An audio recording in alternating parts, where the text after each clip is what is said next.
Souls. Souls are the spirit and essence of a pony, the fundamental core of their nature and the kernel of life that exists beyond the biology of flesh and blood and mental synapses. I had seen empirical evidence of the reality of souls. Beyond that, my beliefs in an afterlife where the souls of dead ponies continued on in eternal peace, and in the transcendent souls of Celestia and Luna as goddesses who watched over us with love and pity and hope. These surpassed the foundations of knowledge and were the architecture of faith. But there were two things I knew with absolute certainty. Souls had a living power, and a soul was a hard thing to kill. There was no way I could know for sure if the Black Book had been destroyed, but if it was not, then it was either buried under rubble or fused into a crater of glass. The Black Book hadn't needed to be the conduit of some eldritch cosmic horror, or its pages filled with blasphemous magic to corrupt those close to it. It was enough that the book was the host to a wicked and twisted soul, the soul of an insane and maleficent zebra. The Black Book called out to those around it who were susceptible to its influence. Two alicorns walked into the throne room. One sensed the presence of the Black Book. The other did not. Calamity had not reacted to it when I had found it. My other friends had been near it as they traveled with me. But it had sunk its barbed hooks into my mind, even before I had retrieved it. We had encountered two alicorns who had been affected by the temptations of the Black Book, without ever having seen or opened its pages. Nightseer had been transformed by the book's proximity. She had been one of those who the goddess had sent to find the book. Did her telepathy leave her especially defenseless? Had the Black Book filled the void in her mind left by the absence of the goddess? I was vulnerable to it. My weaknesses, addiction, curiosity, and the shame of only having a single spell, all played to its strengths. The soul of the Black Book had been particularly ancient and powerful. I had possessed the Black Book for less than 2 days, and it had already begun to tempt me. Clumsily, perhaps, at first. The book wasn't telepathic like the goddess. Most of the horrors in my nightmare I had provided myself. The book merely used the tools my fevered night terrors gave it. And still, I did not have the strength alone to withstand its first probing attacks. To be able to stand against that influence as it continuously tried to erode you away, to hold on to any part of yourself after years with the book, much less to take its twisted gifts and create something noble and good from them. That would take a level of moral endurance and fortitude almost beyond comprehension. Be unwavering.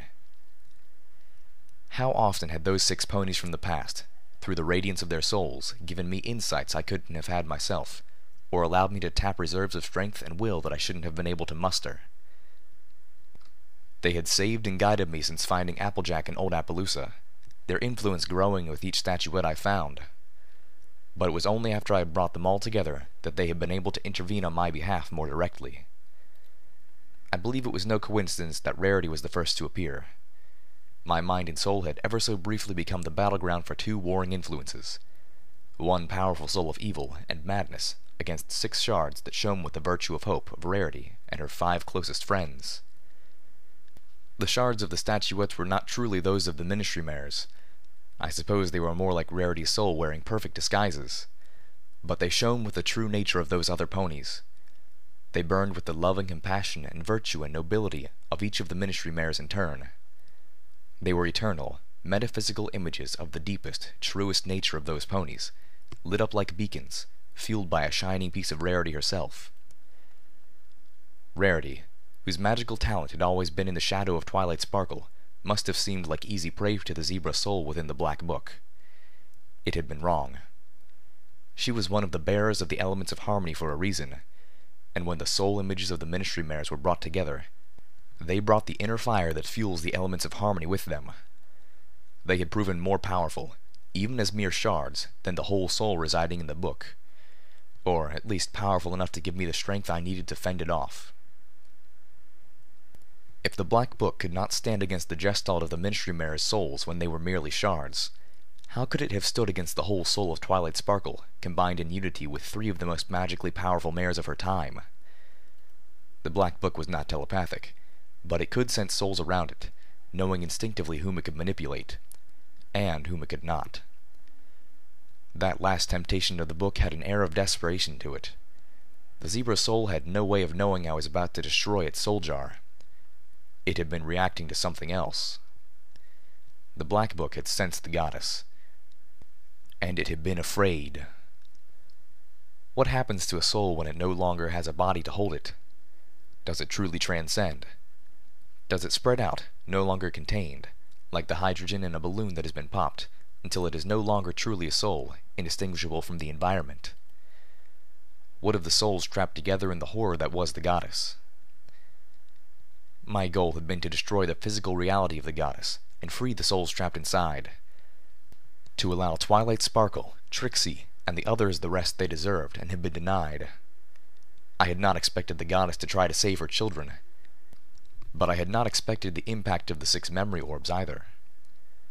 By showing those memories to the goddess, I had awoken something in Trixie. The goddess had become lost, and I believe part of her was able to find herself in those memories. The star orb had been created for comparison. By showing that memory to the goddess, I had acted like Rarity's mirror had for Pinkie Pie. Just like I had hoped the memories of the balloon orb might stir whatever still remained of Twilight Sparkle. And what of my own soul? If I had died here, would Celestia and Luna welcome me, or turn me away in horror and disgust? I knew what I had done, and my soul was blackened from it. I had finally taken that step off the cliff. I had sacrificed my own morality and goodness to save the equestrian wasteland. I was red-eye now, through and through, and there would be a price to pay for that. 38 minutes would have been plenty of time, but that time was never meant for me. It was time enough for Zenith and Calamity to escape. I had been willing to forfeit my own life. 38 minutes would have been enough for the alicorns of the goddess to have scoured Maripony, found the bomb, and disarmed whatever timer Red-Eye had constructed for it. But the Balefire bomb had never been in Maripony. 38 minutes was not long enough for the alicorns to have fought their way through the maze of Hellhound warrens and find the bomb hidden dozens of yards beneath Maripony's foundations. The Balefire bomb had gone off in a subterranean detonation directly beneath us. I awoke in pitch darkness. I felt sick, even worse than in days past. My body was hot. My mouth was dry.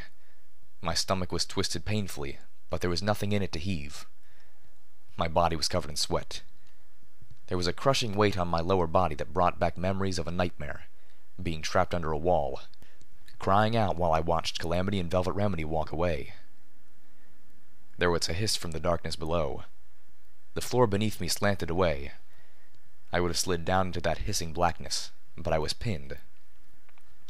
My pip-buck was clicking slowly. For a few terrifying minutes, I had no idea where I was. Then, I remembered the bomb. Remembered running for the safe room, bucking the emergency button. I didn't recall a whole lot after that. My memories were a jumble. But I did remember feeling the almighty thwomp from somewhere underneath of us. The feeling of the whole room being thrust upwards as the bomb annihilated everything above it. A brief moment of weightlessness, and the rush of falling. Click. Click. I turned on my eyes toward Sparkle, wondering when I had turned it off. A dozen warnings flashed across it. The safe room had survived 2 megaspells, one almost point blank. But there was a microfracture somewhere in its protective walls, and radiation was leaking in. Considering how hot it must be outside, the fact that I was alive and the room wasn't an unbearable oven spoke amazing praise of Twilight and her ministry. But I was swiftly reaching fatal levels of exposure. I floated a rat away from my saddlebags, bracing against the horrid taste. According to my inventory sorter, the other medical supplies I had packed, several healing potions and a vial of Zenith's bleeding stopper goop, were all gone. I had been conscious before, but I had no recollection of it. The magic of the safe room must have prevented me from being turned to paste by the concussive force of the blast alone. Even still, with the fall I must have taken, I was lucky I didn't break my neck. Or anything else. According to my EFS, I was remarkably unbattered, for a mare who was dying. Wait, hadn't there been some pony else in here with me? Peering into the darkness, I tried to remember. My EFS compass was telling me I was alone. I lifted my pip leg and turned on the light. Merciful goddesses. My pip-buck light shone down a room, tilted at an insane angle. The terminal bank had torn from the wall. The concrete of the ceiling had collapsed in, revealing the shiny purple-tinted metal above it. A large slab of concrete lay across me, pinning me in place. Below, the lower third of the room was filled with discolored water, rubble, and the mangled filing cabinet. A small spray was coming from a section in the wall which had torn open. Something floated in the dark pool beneath me. Well, it was a more spacious coffin than the healing booth, but I had been foolish to think this room would save me. I was trapped, locked inside. And even if I could escape, outside was instant death. "I'm out of food and the safe room's water talisman seems to have been corrupted," Twilight had said. "At least, I'm fairly certain that pure water isn't supposed to be that color." The water talisman was tainted. The body of what had once been Ambrosia was beneath that water. Mostly. Her body had bulged and metastasized under the taint, straining against the armor. A blob of mouth-worn flesh had pushed out through the open visor like a tongue. A fleshy, grotesquely misshapen worm floated on the surface of the water. I screamed as I realized it was one of my hind legs. After several long minutes of terror, I realized I could feel both of my hind legs. Barely able to breathe, I shifted my light, trying to look under the slab that was crushing me. Both my hind legs were there, intact and healthy, except one was the pink of exposed skin with only a light fuzz of a coat. I had lost my leg in the fall, and I had regrown it. I didn't think it was possible to feel any sicker, but I did. A deep, soul-aching horror filled me as I realized that I wasn't even a pony anymore. I was something else. I wanted to cry, to scream. Was I a ghoul, transformed by the bomb? Or was this from my exposure to the taint? How far removed was I now from becoming one of the goddess's children? At least the radiation would kill me before the room filled enough for me to drown. Unless I was enough of a pseudo-alicorn that the radiation wouldn't kill me. I prayed that it was.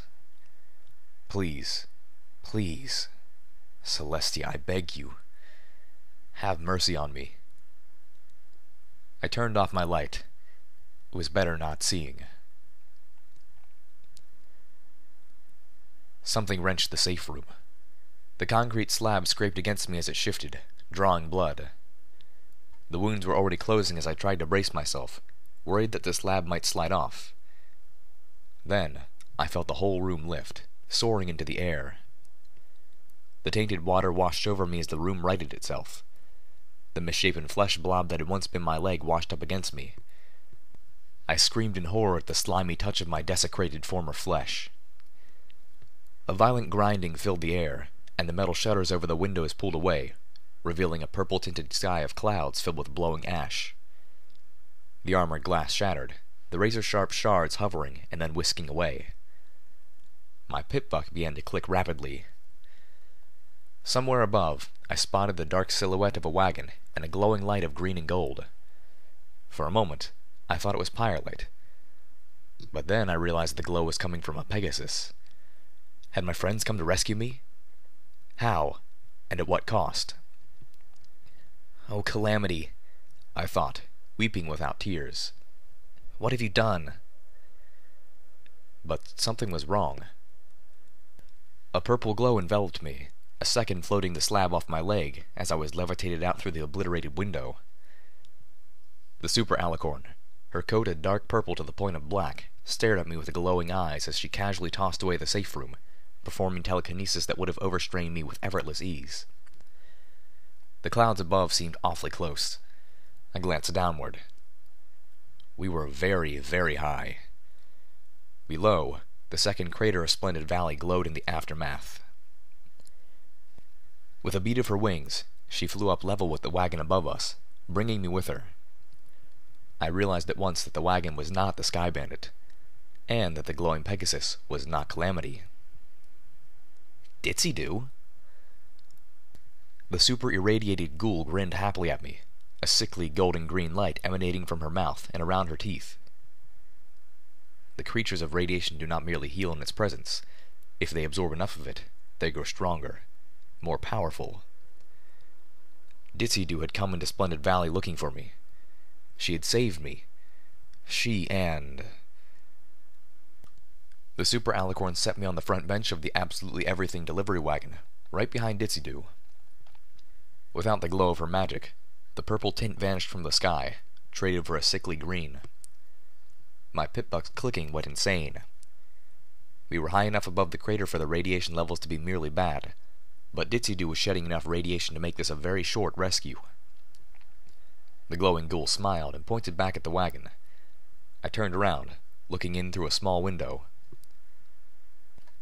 Inside the wagon were crates of Radaway, the packets glowing an inviting orange. I quickly levitated several and began to drink, turning back to thank her. I stopped as my eyes caught on the cutie mark on the Super Alicorn's flank. A large pink star, surrounded by smaller white ones. The Super Alicorn was silent, impassive. Her gaze seemed fixed on my saddlebags. I was struck by a flash of insight. The goddess had sent her children away, but she was telepathic, maintaining contact with them. When her body was destroyed, and the souls of the countless ponies who had been consumed in her were set free, some of them, the strongest ones, found their way into the bodies of her fleeing children. Possession. But those bodies already had souls of their own. It was unlikely this could last. Already, the cutie mark on the Super Alicorn was beginning to fade. I scrambled. If this was Twilight Sparkle in any way, there was something she needed to hear. I turned up the volume on my earbloom and levitated it towards her as I found the file. The voice of Pinkie Pie, tinny and distorted, crackled through the air. Hi, Twilight. It's me. I mean, I have you with me now, so you'll kinda be with me anyway. But it's not the same. I want the real Twilight Sparkle. I want my friend back. Please? I'll do anything. The Super Alicorn had hovered, seeming transfixed by the sound until the message ended. Then, wordlessly, she turned and began to fly away. The cutie mark on her flank was already completely gone.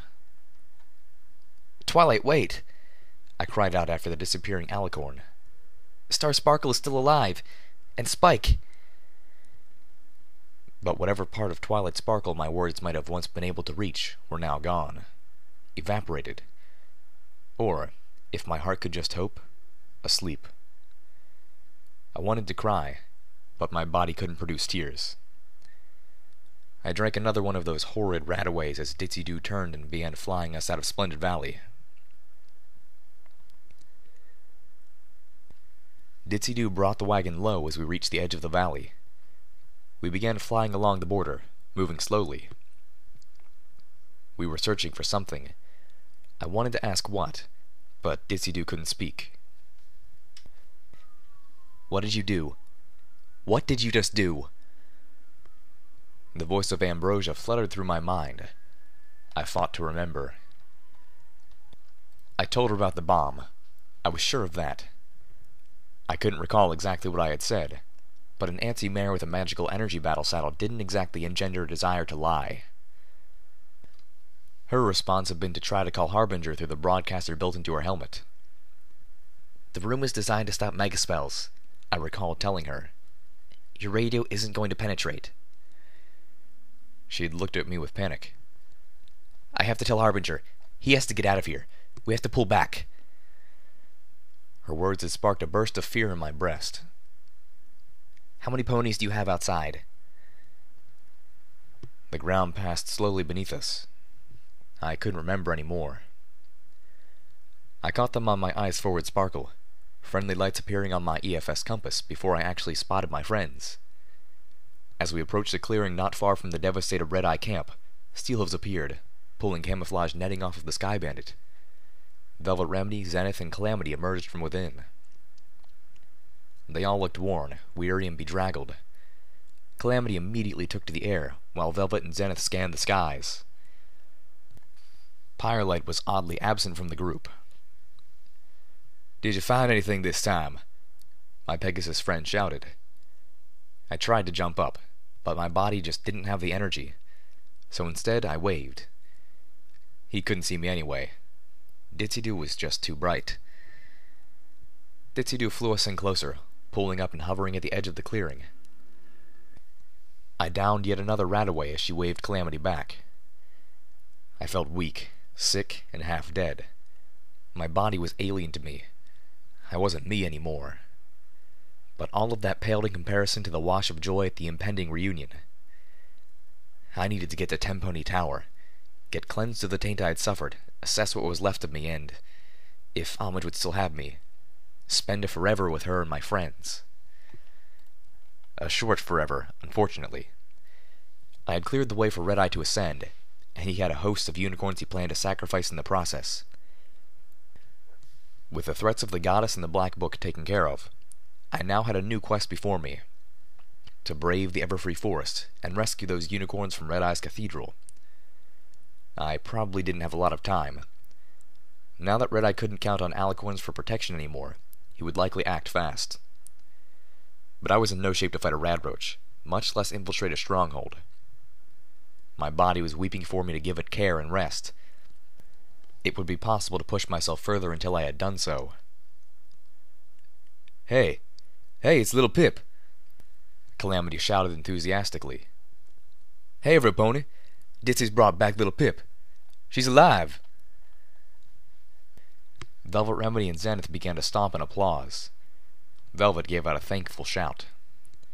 Steelhooves whinnied. "Thank Applejack." He turned to the others. "Okay, let's get out of here. I don't like being in one place too long, especially this close to." The ground erupted. Fountains of dirt burst into the air as half a dozen hellhounds tore themselves out of the ground. Ditzy-Doo pulled up as one of them swung a magical energy rifle around and fired at us. Velvet Remedy let out a scream. Calamity spun in the air, kicking the lever of his battle saddle, switching his ammo. One of the hellhounds closed on Zenith, taking a swipe. The zebra ducked, turning and bucking the hellhound in the chest, dropping it. Steelhooves began to fire, his grenade machine gun tearing apart one of the hellhounds as she aimed a multi-gem magical shotgun towards Velvet and Zenith. "Get to the wagon!" Calamity shouted as he took a shot, staggering a hellhound who was trying to climb into the Sky Bandit. The earth beneath Steelhooves blasted upwards as a hellhound lashed up out of the ground. The hellhound's claw slashed in a long arc, slicing through Steelhooves' armor. Steelhooves' armored body fell to the broken ground with a heavy thud. His armored head rolled a few yards away. The world stopped. The battle still raged, but it was someplace far away. All the color and sound seemed to mute, leaving just me, the beating of my heart, and the slow rocking of Steelhooves' head.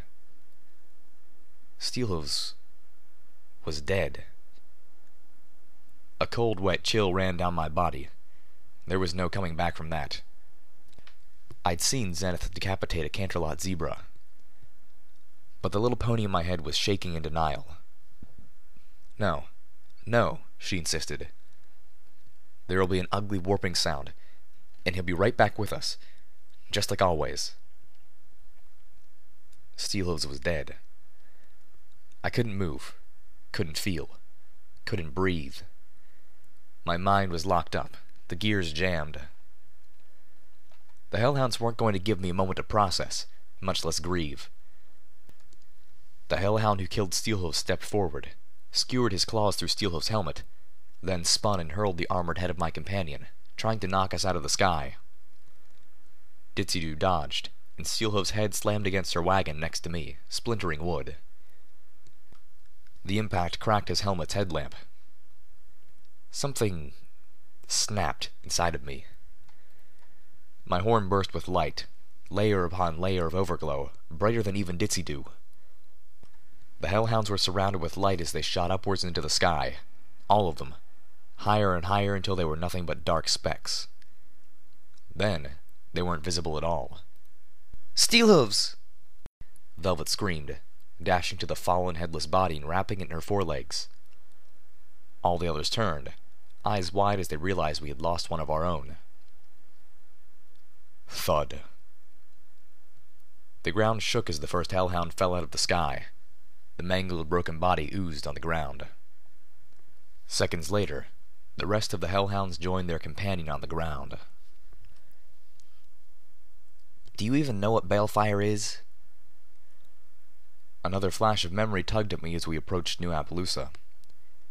We were flying low, moving quickly. Zenith stood on the sky bannet, watching the clouds. I got the impression we should be walking, but my condition was far too severe for me to even try the journey. Ain't safe to fly no more, Calamity called out to me, flying as close as he could to the absolutely everything wagon without suffering Ditzy exposure. Damn Enclave have patrols everywhere, and anything airborne tends to catch their attention. Not that the Sky Bandit exactly has a low profile, considering our cloud breach last month. We just couldn't catch a break, could we? You sure it was Harbinger you saw back in Maripony? Calamity asked as we began to slow. That's who he said he was, I called back, hating how much effort it took to shout. Damn. I figured this had to be big when a whole regiment of the Enclave descended on Maripony. Zenith and I barely made it out of there. But you're telling me we blew up a member of the Enclave High Council? I could use one of your creative swears about now, little Pip. Calamity frowned. Congratulations. We just declared war on the Enclave. Ouch. But even as I grimaced, I realized that the Enclave had shown up knowing that Red Eye was plotting against the goddess. If anything, they would suspect he had been behind the bomb, and I had been his agent. Which, on a very real level, was absolutely accurate. From the Enclave's perspective, Red Eye had just declared war. I could see Pilot circling above the city, a single bird of prey. She let out a hoot as the two wagons landed, Ditzy setting down a little distance from the sky wagon. Pilot dove out of the air, disappearing into the town. Maybe he got out? I offered weakly. Yeah, not much chance of that, Calamity called back. Mome, the alicorns are clear. A huge alicorn shield wrapped her all around Maripony. I reckon she was trying to trap you inside with her. No pony got out of there. Or maybe she was trying to contain the blast, to protect her fleeing children. With a shield that powerful, generated by the goddess herself, the only thing that would get out through it was her telepathy. Until the second that bomb killed her. That was, assuming she didn't realize that the bomb wasn't within her shield. In truth, the balefire bomb was planted far enough beneath the facility that it was very well possible that it could have been outside of her shield. And if she had expected that, maybe she was trying to save herself. Either way, it didn't matter. The megaspell augmented balefire had proven greater than the goddess's power. It's magical fire, I had offered, answering Ambrosia even as I realized I really didn't know what balefire was, other than green and radioactive. It's bottled necromancy enhanced dragon's breath, Ambrosia had told me. The magical disintegrative type of dragon's breath that can send you someplace else. In the case of balefire, probably straight to hell. Based on the possession of the super alicorn, who had probably been a normal alicorn until Twilight Sparkle flew around the new crater in Splendid Valley, searching for survivors. Ambrosia's guess was almost certainly wrong. But the concept was still chilling. Something Rarity had said struck me. I even tried to have Spike burn it. All that did was send it to Princess Celestia. I remembered thinking of Spike roasting an Enclave pony inside her armor. It was horrid and sickening to witness, but I felt a little better about it if I could imagine he was sending her soul straight to Celestia. Which led to the hurting reality of the body being carried inside of the Sky Bandit. Should we have Steels cremated? Would Spike be willing? We can't stay here, Calamity said, the normal cheer gone from his voice. He looked at Ditzy. None of us. Ditzy nodded sadly. She dropped one of her chalkboards and wrote on it. Is this permanent? Nah, I reckon it should bleed off just like when Pilot soaked up in the Philadelphia crater, Calamity assured her. But Pyrelight took days to return to normal, Velvet Remedy reminded them. Her eyes were still wet and puffy with tears. She had been riding with Steelhooves' body and head, keeping watch over it. And Ditsy-Doo had taken far more radiation than Pyrelight did. It could take weeks. The sweet ghoul mare looked panicked. She quickly erased her chalkboard and wrote, Silver Bell, in large letters. Velvet Remedy nodded, smiling sadly. I'll stay here and watch over her for you. You can't, I said, speaking up finally. We're not allowed inside of town. Zenith looked up in surprise. We are not, she asked, her exotic voice betraying her own depression. When did we offend this town? It was before your time, Calamity said.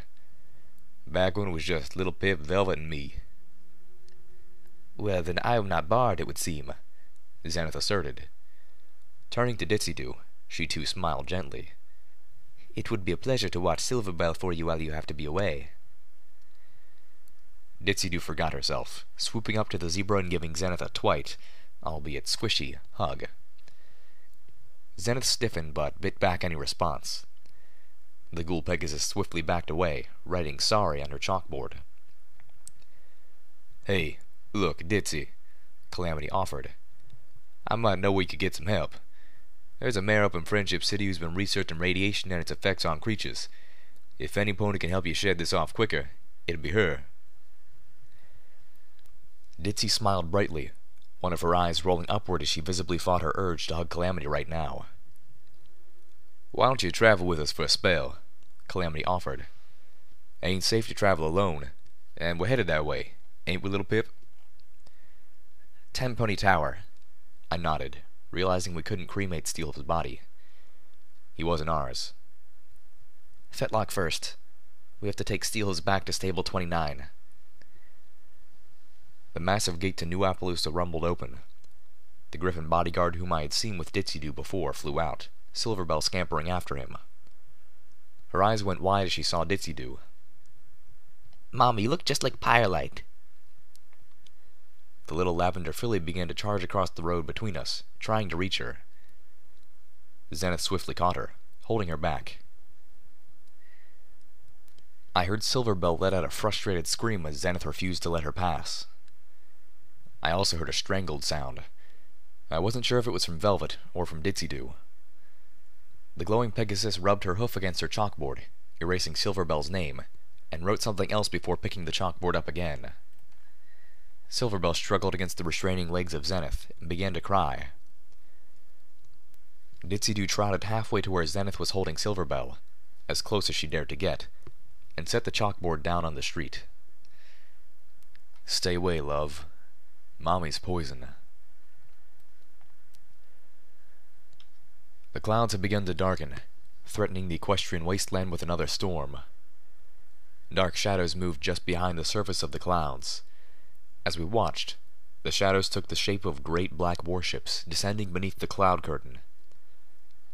Each warship was a huge deployment hangar, and platforms of massive magical energy cannons, flanked by black as thunderclouds and moving through the air on a dozen propellers. Through my binoculars, I could barely make out the swarms of black dots that were armored Pegasi, flying in formations between the warships. Raptors, Calamity announced grimly, watching as the warships descended lower, alternating course slightly. Dragon killers. I allowed my magic to expire, dropping my binoculars onto the ground next to me. I was at a loss for an appropriately colorful metaphor at the moment. Anything involving Luna's horn now struck me as grievously inappropriate. My gaze found Ditsy-Doo, the brightest point of light.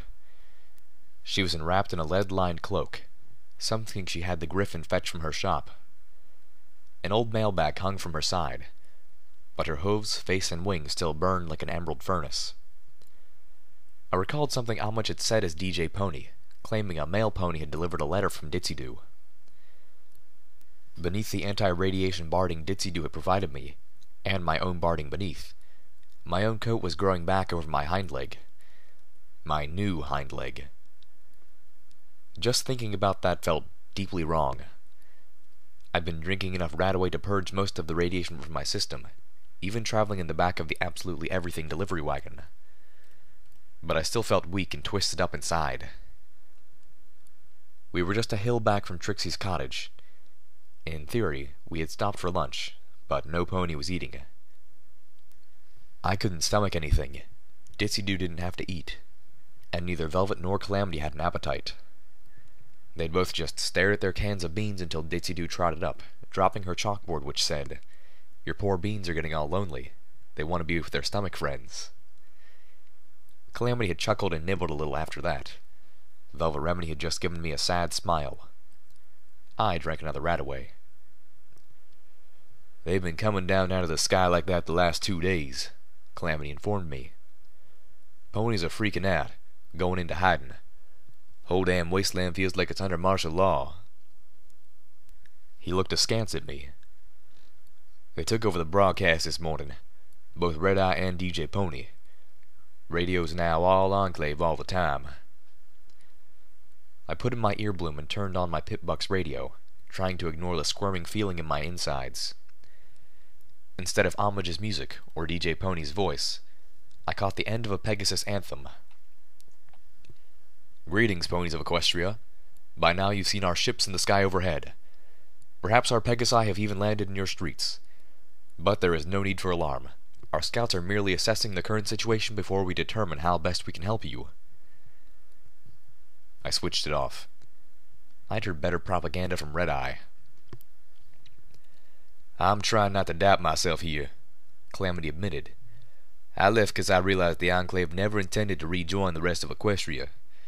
The Enclave wasn't interested in helping down here. Now I'm second-guessing a lot of things." "They tried to make a deal with the goddess," I told him. "They aren't here to help." "Yeah," Calamity said dourly. "I didn't really figure they were. This is just a backup plan." Calamity started packing up the camouflage netting again. "Where did you get that?" I asked. "Steel hooves," Calamity sighed. "When the Enclave first appeared, he procured this from Crossroads. Said we needed to keep the Sky Bandit covered up whenever we weren't moving." I swallowed. I started to think of all the times Steelhoof had protected us. But I just ended up thinking about his voice. That deep masculine rumble, kind of like Flutterguy's voice, Watcher had claimed. And how I'd never hear from him again. My eyes burned, wanting to cry. "He was real good at that," Calamity said solemnly. "Thinking tactically, you know." We shared a moment of silence. Minutes later, we were flying again. We'd been trying to keep low, but the terrain was about to make that difficult. Calamity winged upwards, gaining altitude as we passed over the ruins of Trixie's cottage. There were several alicorns standing around it. They didn't pay us more than a fleeting glance.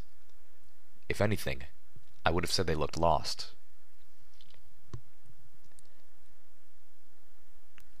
"Tomorrow," Crossroads told us. I blinked with surprise. We were in the security center of Stable 29. A somber air hung over the entire stable. Steelhoof's body had been taken into the Crusader mainframe room by an honor guard. "Tomorrow?" I asked, swaying lightly. My body felt so weak. My hooves wanted a rest. My mind was fogged, but I was fairly sure that the new acting elder's announcement was abnormal. "Isn't that awfully fast?" Star Palette and Crossroads neighed. "Every Steel Ranger outcast who will be able to make it is already here." "Applejack's Rangers," Calamity spoke up. At Crossroads' querying look, Calamity explained. "I know that ain't the official name, but that's how Steelhooves thought of y'all." Looking down at his hooves, he added, "Should honor it. That's all I'm saying." The brown mare with the cropped yellow mane nodded. "As I said, all of the Applejack's Rangers who will be able to attend the elder's funeral are already here. There is no delay. It would be unseemly to allow his body to go unburied." I imagined there were internal matters to address as well. Steelhooves had been the leader and symbol that all these rangers had rallied around. With him gone, Crossroads had to act quickly to keep the rangers from falling apart. Every pony seemed to expect Crossroads to step into the role of elder. Many already acted as if she was. But I sensed there was still official protocol to be attended to. And Crossroads was not willing to take those steps while Steelhooves remained unburied. Her love and respect for him were too much to allow that. Will you be able to attend? Wild manticores couldn't drag us away, Calamity said. I quickly offered a prayer to Luna that Calamity's words didn't beg prophecy. I nodded. I couldn't travel any more tonight if I wanted to. I smiled grimly. I was having trouble standing right now. We'll stay the night, so long as it's all right with you, and you have a place for Ditzy to stay safely. Crossroads smiled grimly. Your glowing friend. We can put her in one of the shielded rooms of maintenance, she explained. I'm not going to turn away some pony just because she's a ghoul, especially not on the eve of Steelhoof's funeral. But I can't have her trotting around the stable either. She's dangerous to those around her. I nodded. I knew Ditzy would understand. Where? Nope. And that was it. My legs decided that they were done with this standing thing and wanted to try something else. How about falling over? Yeah, that sounded pretty good. Thump. Lil Pip, what's wrong? Calamity reared, his voice full of worry. I'm fine, I told him quickly. Floor's nice. I think I'll just stay down here for a little while. Crossroads stepped forward. What's wrong with her? Lil Pip was in Splendid Valley when the megaspell went off, Calamity told her worriedly. She keeps breaking all the rules and surviving the impossible, and I think reality's starting to kick her tail for it. I'll have our medics, Crossroads was saying. I'm getting velvet, Calamity swore, turning and flying out of the room. I sighed. All this fuss. I just needed to rest for a little bit. Take a little nap. Dark gray clouds hung over the equestrian wasteland the next morning. A cold wind blew across the grass, bringing the scent of impending rain. Soft rumbles of thunder growled in the depths of the cloud curtain. Somewhere in the distance, the cracking booms of some sort of gunfire echoed across the landscape.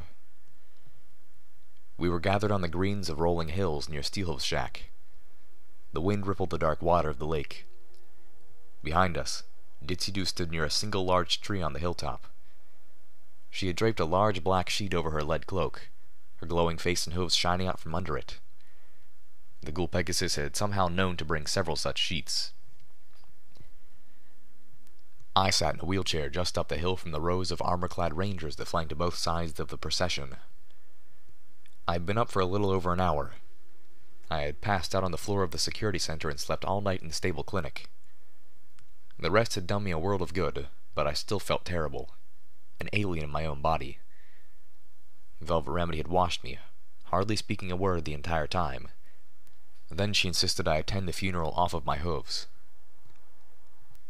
Calamity had created the black dresses for both Velvet and myself out of the additional sheets provided by Ditzy, again demonstrating his freaky knowledge of sewing. The cloth matched the color of my heart. I was drowning in sorrow, but I still hadn't managed to cry. I felt like I was broken.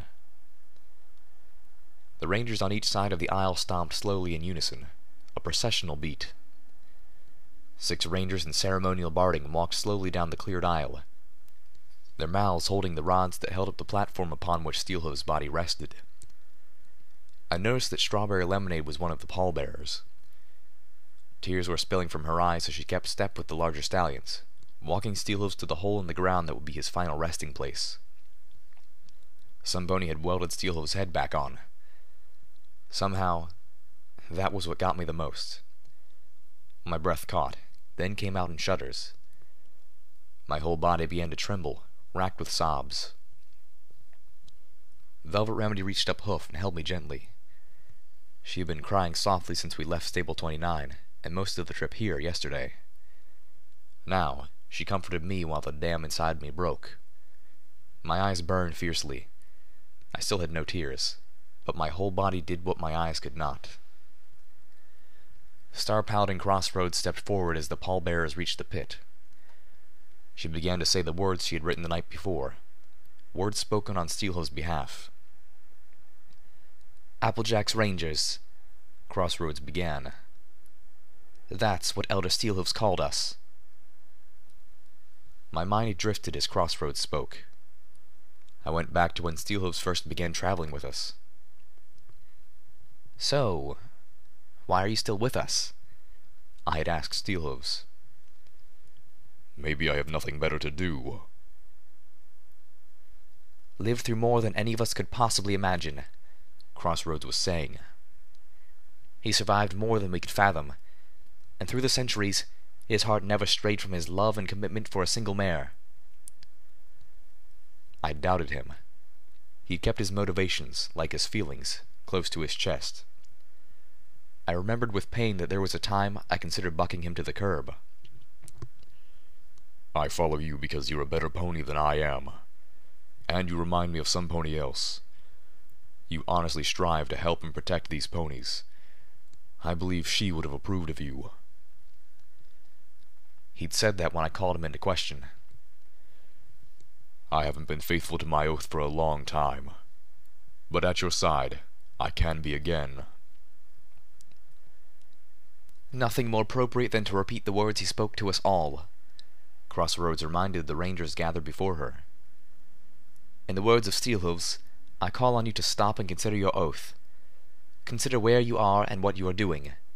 Your loyalties lie with Applejack, the mare of the Ministry of Wartime Technology, the creator of the Steel Ranger armor, and the mare who by her own hooves, the sweat of her brow and the honesty of her heart, forged the Steel Rangers. Another memory galloped on the hooves of the last. Steelhooves and I staring out over the harbor, looking towards Friendship City. I need to thank you, little Pip. For what? I had asked. For failing, Steelhooves had answered, surprising me. All this time, you've been some pony to look up to. You've made me want to be a better pony. But at the same time, you were too good.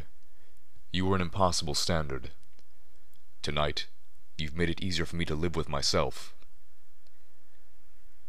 I curled up against Velvet Remedy, burying my face in her dress.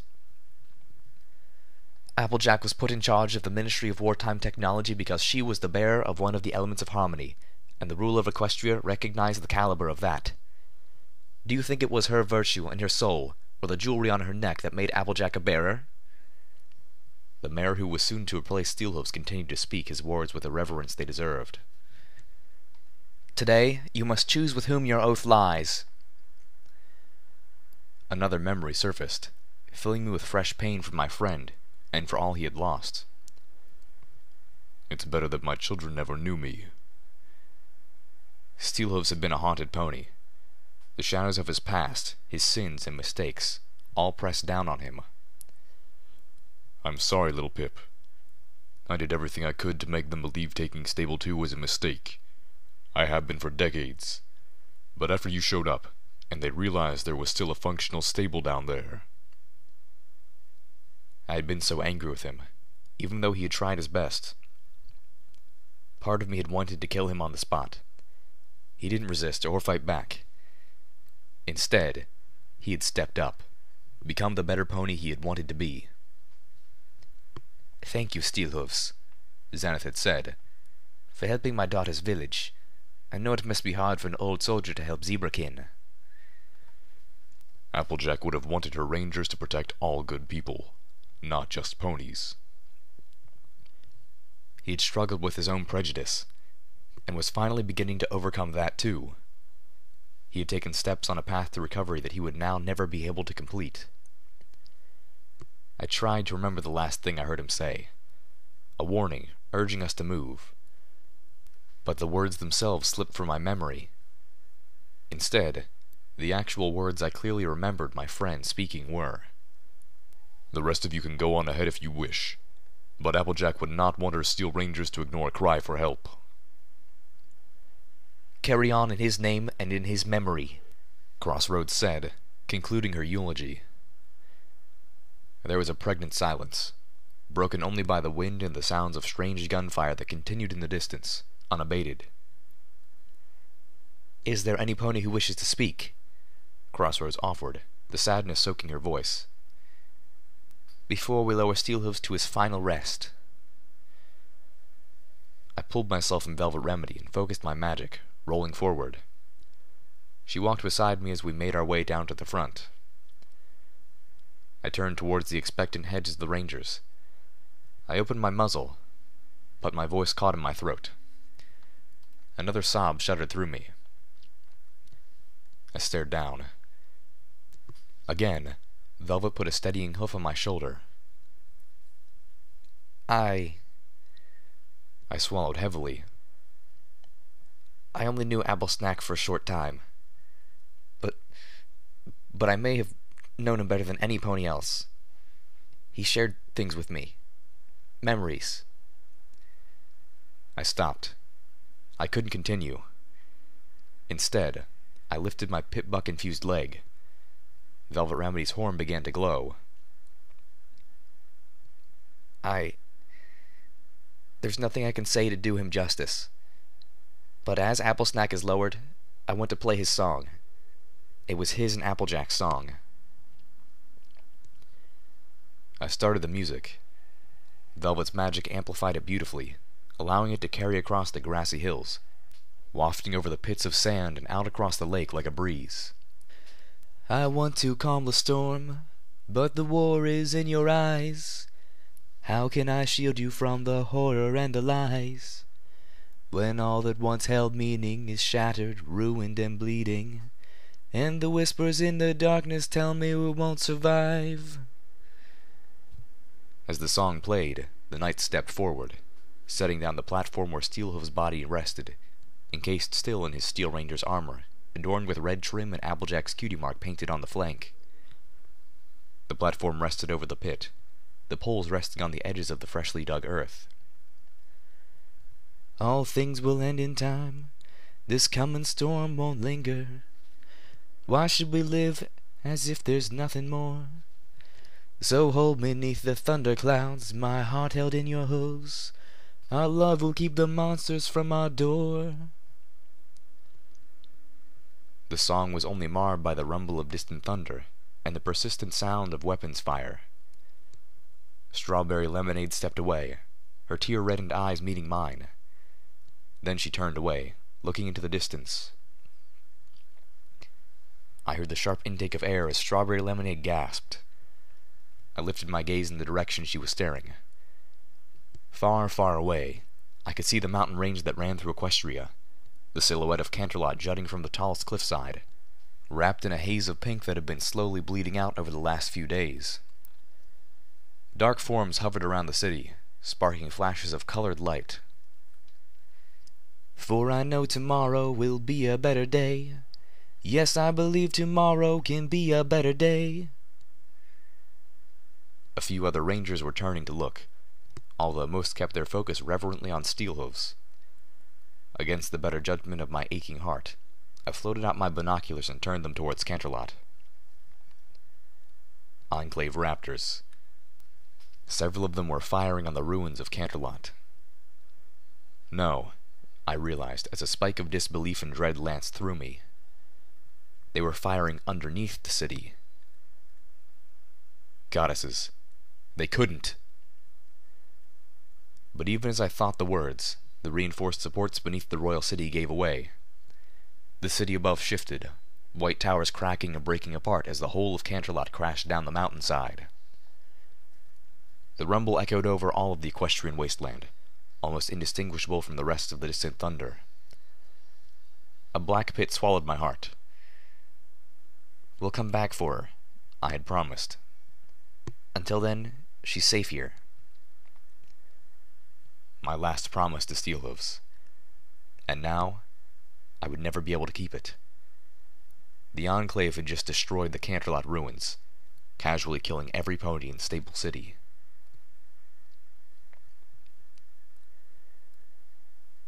The wind cut into my mane as I stood before the grave marker that one of the ranger ponies had already created. It was a beautiful, stately marker fashioned from a large chunk of polished rose granite that had been scavenged from the Fetlock Chamber of Commerce. Red and gray. Steelhoof's colors.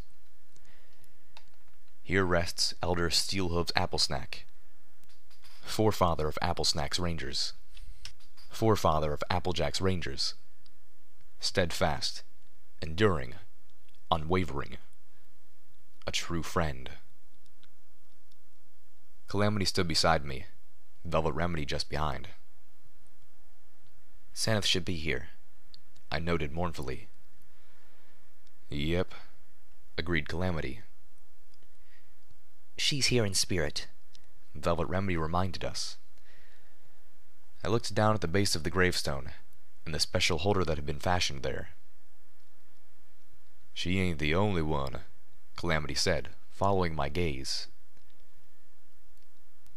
In that special niche rested the orange statuette with the blonde mane and tail, which I had told Crossroads that she would find in Steelhoof's shack. The words "Be Strong" were barely visible where the base was set into the granite. His little pony would watch over him forever. The spirit of Applejack would never leave his side. I rolled slowly down the hall of Stable 29, my thoughts filled with shadows and regrets and pain. I'd failed Steelhoofs. He was dead, and I had failed him. He'd only asked one thing of me. He'd asked me to save just one pony. Instead, I had left Star Sparkle and Canterlot, and now she was dead. I wondered if the Enclave even knew they had wiped out a village of ponies. If they had bothered to check before they started their attack. If they even cared. I reached the end of the hall and looked up at the lit banner above the door. Vinyl scratch. I lifted a hoof and clapped it against the door. Velvet?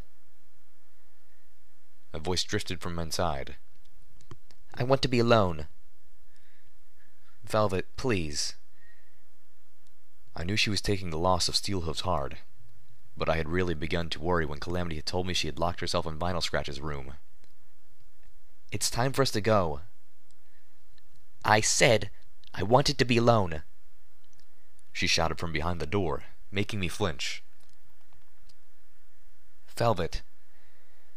Something was wrong. Even more wrong than I knew. Velvet, please, talk to me. I heard the door unlock. The metal slid away with a pneumatic hiss. Velvet Remedy was standing there, looking wrecked, a cross expression on her face. Her horn was glowing. You don't want to talk to me right now, little Pip. Now go. I focused, beginning to roll inside. She telekinetically threw something at me, hitting me in the chest. I looked down at the object which had bounced off of me and fallen into my lap. It was a box of memory orbs. Steelhoof's memory orbs. You knew, Velvet said firmly, but surprisingly without accusation. Calamity told me that much, but I didn't realize Steelhoofs knew too. All of you did. Oh, goddesses. She'd looked at his memories. She'd seen him dying on the battlefield the day that Fluttershy first tested the mega spells. Velvet, I began, only to find there was nothing I could possibly say other than, I'm sorry. Just go. I choked. I was trying. I should have told me? She questioned, a pained smirk crossing her muzzle. I know why you didn't. You were trying to spare me the truth. Trying to save me. And others, I suspect. That's what you do, isn't it? There was something in her voice that I deeply disliked. I had been fearing this day for weeks, sure that the truth about Fluttershy's role in the end of things would devastate Remedy. But I was expecting rage, screaming. Not this. Fluttershy, she made a mistake, I offered. wanting to tell Velvet that the megaspell bombs weren't really Fluttershy's fault. That all the death and destruction shouldn't be laid at her idol's hooves. That it was okay to still love Fluttershy. Fluttershy created something beautiful. Velvet Remedy injected sternly, brooking no room for argument. The only mistake she made was that she gave it to any pony. Well, I should be relieved to hear her saying that, right? So why wasn't I? Now, if you'll excuse me, I want to be alone, she said gravely. I don't think I can travel with you any more. What? I breathed, my wounded heart breaking. I couldn't lose another friend. Not now. Why? Velvet Remedy huffed, becoming truly cross. You really want to leave, Little Pip, before I say something we will both regret. She began to walk away, trying to close the door behind her. It refused to shut, sensing that I was in the way. But... Velvet Remedy spun, stomping. Fluttershy's mistake was giving the mega spells to other ponies. She created magics of life and healing. How could I not love her for that? She glared. But it was beyond naive to think she could give mega spells to anyone without them being turned into something horrible. I fought to respond, but my brain wasn't working. I felt paralyzed as I watched one of my dearest friends seem to self-destruct. Oh, I understand why she thought other ponies would use the spells for good. I've been just as stupid. I've spent all my life wanting to help ponies because I've held on to this idiotic, naive belief that, deep inside, we're all inherently good, that we deserve to be helped, to be saved. Her words were giving me unpleasant flashbacks to Mr. Topaz. We are basically good. Velvet Remedy laughed a broken, nasty laugh. Haven't you been paying attention, Little Pip? She scolded. Did you somehow miss Arbu? How about Fluttershy's cottage? Or every other damn thing we've seen? She shook her head. Deep inside, we're all raiders. My muzzle hung open. No, that's not true, Velvet. I knew Velvet Remedy was hurting. I prayed this was her pain speaking. I couldn't bear to see her like this. No, she countered. Even the best of us fall to evil at the drop of a hat. Do you know what the worst thing I've ever done in my life was? I suspected she was about to bring up killing the raiders in Fluttershy's home, but she surprised me. It was when I tried to use you to make Calamity jealous. I knew you loved me, and She lowered her head. It was horrible. What I tried to do was cruel and unkind. I didn't deserve forgiveness. I wanted to reach out and hug her, to hold her. But I forgave you, I told her softly. We all have moments of evil, she interrupted. That's the point, Little Pip. Hell, you're probably the most selfless, noble pony in the wasteland, and look what you've done. We're attending Steelhoof's funeral because you decided to set off a megaspell in their den. I reeled as if she had bucked me. Honestly, I know you think of them as just monsters, and I even know why you had to do it. The goddess was a threat to everyone and everything. But you blew up their home to get to her, Little Pip. Oh, goddesses. You massacred all those monster families with their little monster children. Her tone was sad and without malice, but each word slammed into me with the force of a sledgehammer. Honestly, what did you expect them to do? Roll over? Play dead? She looked directly into my eyes. Steelhoofs is dead because of what you did.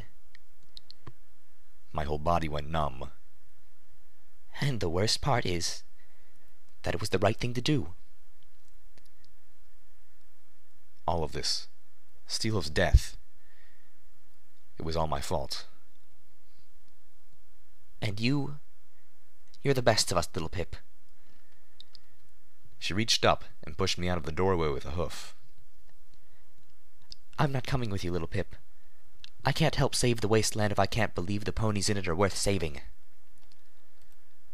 The metal door slid shut between us. I fell out of my wheelchair and curled up on the floor, hurt beyond the telling of it. Finally, the tears came, and they wouldn't stop.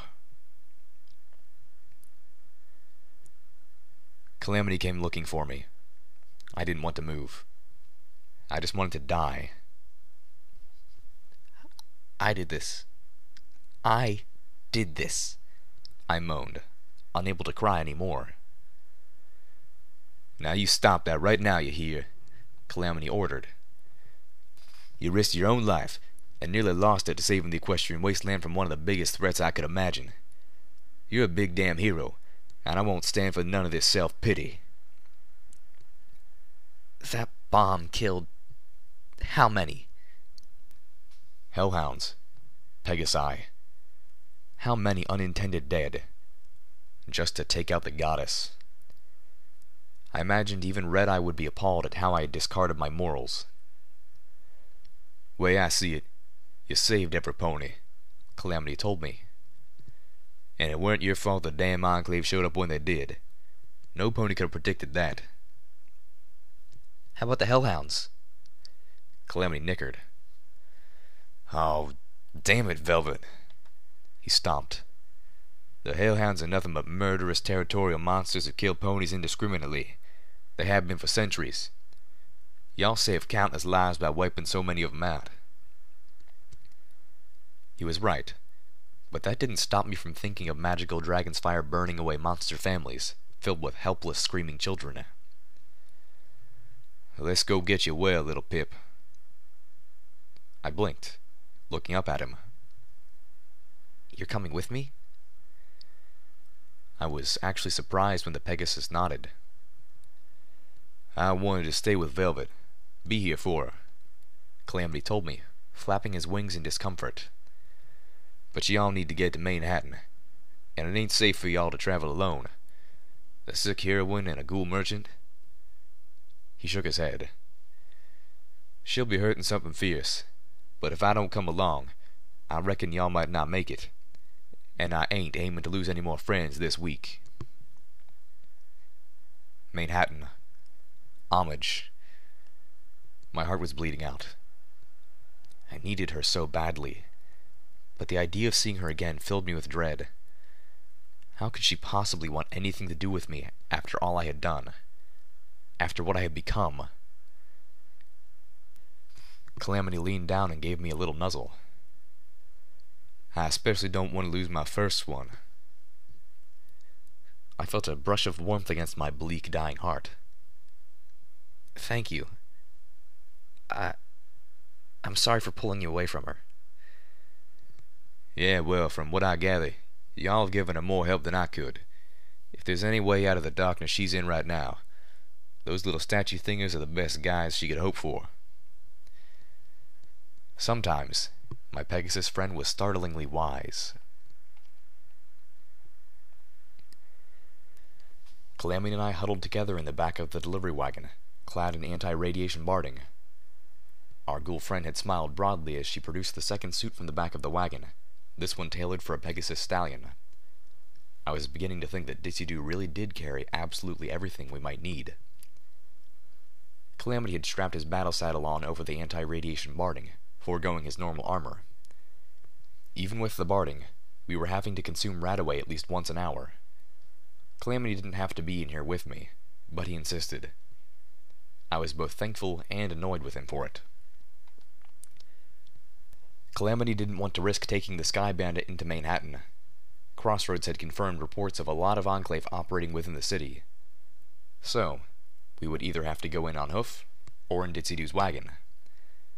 The trip shouldn't take more than a few hours. We were going to stop at Tempony first, drop me off. Then Calamity was going to go with Ditsy-Doo to Friendship City. If Homage would still have me, I hoped to spend a week wrapped in her embrace. "Aw, pony feathers," Calamity said, looking up from our 14th game. Best of 39? I was beginning to suspect that he was letting me win. Really, no pony could be this bad at tic-tac-toe. I felt the wagon slow. Oh, hell, Calamity spat, as 2 Enclave Pegasi shot past the wagon and yawed, circling back towards us. Halt, Pegasus! One of them called out, her armor magnifying her voice and altering it with an intimidating reverb. Great leaders, what the hell is that thing? Not good. And then the shooting began. They're shooting at us? I gasped. The 2 Enclave Pegasi had opened fire on Ditzy-Doo. The wagon went into an abrupt dive. Calamity and I tumbled against the wall of the wagon, along with several crates. One, containing dozens of packets of Radaway, spilled open, scattering glowing orange packets everywhere. Several fell through the window that looked out the front of the wagon. I pulled myself to the window and peeked out as the wagon began to pull up, twisting as Ditzy-Doo made a hard turn, weaving through the piers of Luna Line. Smoke curled off a hole in her lead barding just behind her left wing, glowing ichor seeping from her wounded flesh. More energy shots fired. Above me, part of the roof glowed, a hole the size of a foal disintegrating away.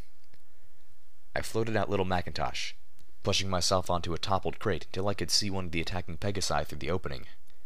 I slid into Sats. Calamity launched himself out of the back of the wagon, taking wing as I fired several shots into the black carapace of the Enclave soldier. 2 of the bullets glanced off of the armor, but the 3rd penetrated. I ducked back down, needing to reload with either armor-piercing or magical bullets. Another shot, and the wagon shifted again, all of the crates sliding towards the open rear gate as Ditzy-Doo tried to gain altitude. I cast out a levitation net, trying to keep Ditzy-Doo from losing all the wares she was carrying. A bolt of magical energy flew into the wagon, striking one of the metal boxes and melting it, destroying whatever had been inside.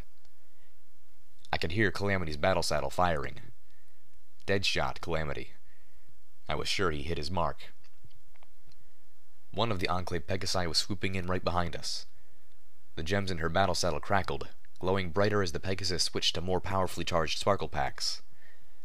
I lifted Little Macintosh, my targeting spell allowing me to lock onto the Pegasus's head.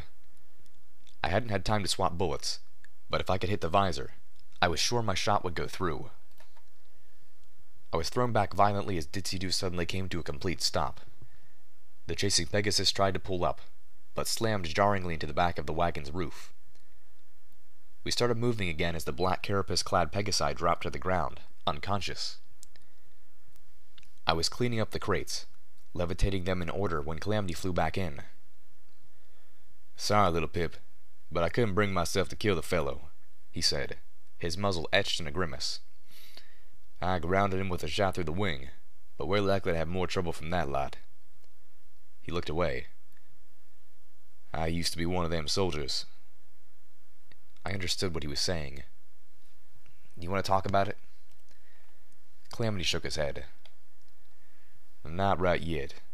Let's get you better first," he said, looking for time. "But, yeah, I reckon I'm gonna have to talk about this, and sooner rather than later." "Oh, it just keeps getting better," I groaned, as we spotted the Enclave array on top of Tenpony Tower. Ditzy-Doo veered away, looking for a safe place to land, someplace out of sight. We would have to approach Tenpony on hoof. Or, more precisely, I would.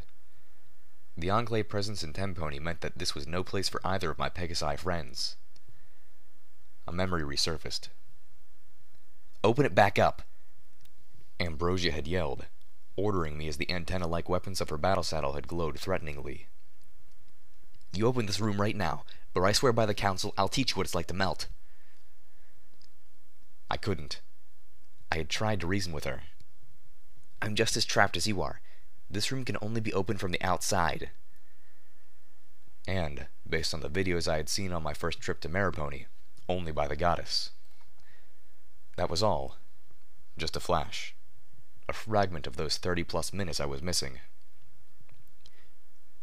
Ditzy landed in the darkened mouth of a crumbling chariot wash.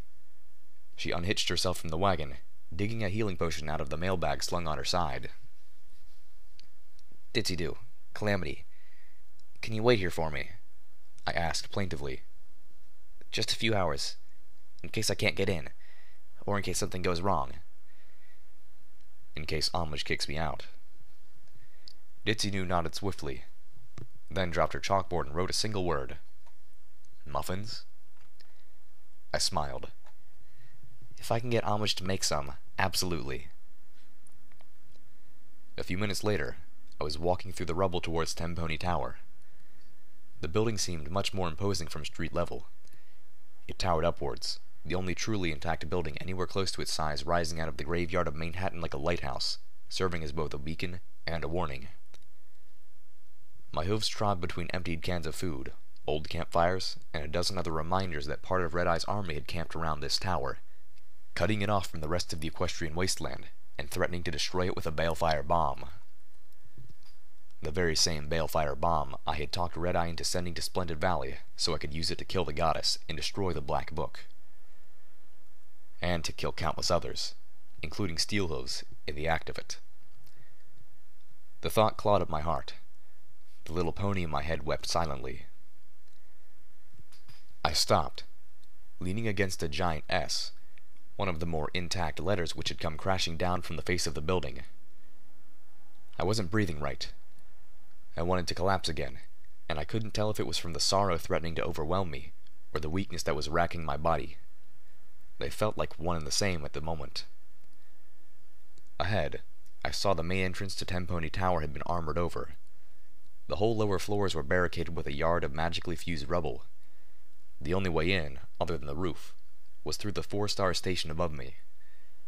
I had known this, of course, but it didn't make the idea of levitating up to the station any less exhausting. I looked upwards, and saw the black insectoid form of an armored Enclave soldier striding across one of the tracks above me. With a flick of my hoof, I turned on the MG Stealth Buck 2, and became invisible. What do you mean she's not here? I cried as I followed Lifebloom. Lifebloom led me through the secret parts of Tempony Tower, places that neither the citizens of the tower nor its new armored-clad guests knew of. I mean just that, little Pip, Lifebloom affirmed. The Enclave shut down her broadcast. Apparently they have the ability to override whatever any of the rest of us are doing with these towers. But it'll still be my project, right? Rainbow Dash had asked. It'll still be the Ministry of Awesome.